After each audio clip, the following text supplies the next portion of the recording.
ليكم بكره بغراتكم تجوا على البيت. تعرفوا على المسلسلات السورية في رمضان 2023. صبايا فليكس. كنت كثير سعيدة وحقيقة ما كنت مصدقة متى اوصل على الشام لبلش تصوير. نور مشتاقة لكم. كالعادة شريرة. بهذا الموسم الرمضاني رح نشهد رجعة قوية لمسلسل صبايا بعد غياب 10 سنين عن الشاشة.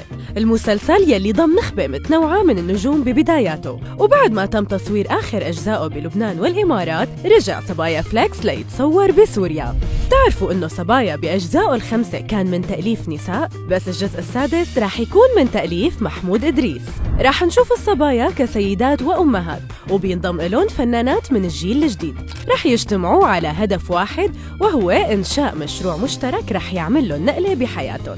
وكالعادة بتطول محاولاتهم لتحقيقه مع كل الصعوبات يلي بيواجهوها. بركز هذا الجزء على الاختلاف بين الجيلين والفروق بالتفكير والتعامل مع الحياة. وبعد ما غابت نور عن الصبايا لعدة أجزاء، هلأ راجعة تجمعهم لتكون عودة ديما بياعة للدراما السورية بعد انقطاع 4 سنين. تحمست وحابة كتير لأنه نور هي فعلياً كتير بتشبه ديما بالحياة، وأنا كتير وقت ما اشتغلت حطيت كتير مني فيها. وكمان رح يشهد هذا الجزء عودة ديما الجندي على المسلسل وعلى الدراما السورية بالعموم بعد غياب متقطع عنا. حابب إنه تكون لبنى موجودة بس بالحلقات الأخيرة كضيفة، وطبعاً ما ترددت أبداً.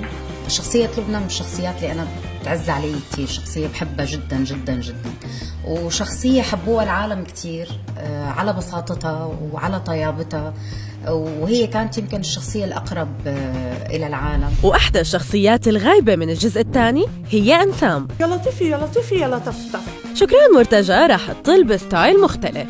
صبايا فليكس من إخراج فادي وفائي وإنتاج شركة بانا، وبطولة ديما بياعة، جاني إسبر، نضلي الرواس، نور العايق، ميرنا شلفون، ندى برهوم، مصطفى المصطفى، شادي الصفدي وغيرهم.